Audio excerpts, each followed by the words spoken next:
আসসালামু আলাইকুম। সবাইকে শুভেচ্ছা ও স্বাগত জানিয়ে শুরু করছি আমার নতুন একটি রেসিপি। আপনাদের জন্য নিয়ে এসেছি কিভাবে সুস্বাদু মজাদার কালো জিরা ভর্তা তৈরি করা যায় সেটি টিপ সহকারে দেখাবো, এবং কিভাবে ভর্তা করলে কালো জিরা খেতে তিতা লাগবে না সেগুলোও দেখাবো। আমি এখানে পরিমাণ মতো কালো জিরা নিয়েছি। রসুনগুলো ভালোভাবে ছুলে ধুয়ে পরিষ্কার করে নিয়েছি। 3টা শুকনো মরিচ নিয়েছি। ঝাল বেশি খেতে চাইলে মরিচের পরিমাণ বাড়িয়ে দিতে হবে, কিন্তু আমি মিডিয়াম ঝাল দেব, এই কারণে 3টা শুকনো মরিচ নিয়েছি। কালো জিরা ভর্তায় বা যে কোনো ভর্তায় বন্ধুরা রসুনের পরিমাণ বেশি নিলে ভর্তাটি খেতে অত্যন্ত সুস্বাদু হয়।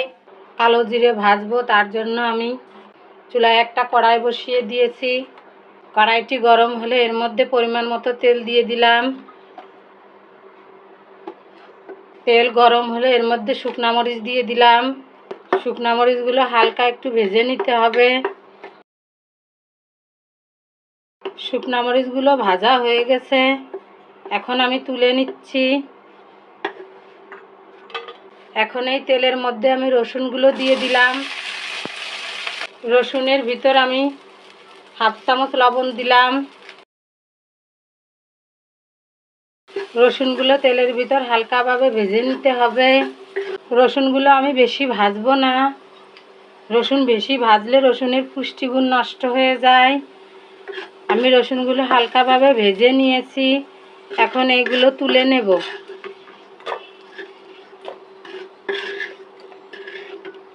এখন এই তেলের ভিতর কালো জিরা দিয়ে দিলাম।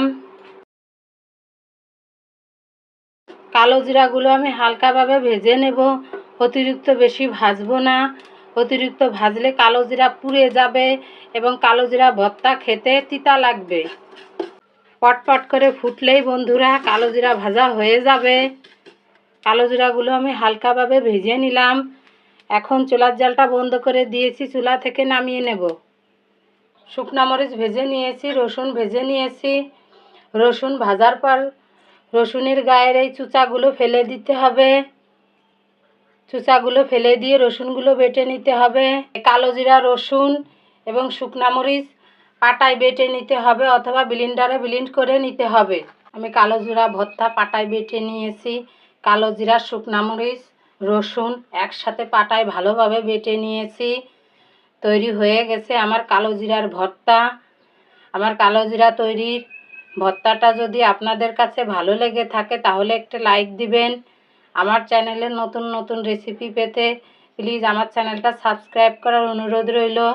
সবাই ভালো থাকবেন, সুস্থ থাকবেন। আল্লাহ হাফেজ।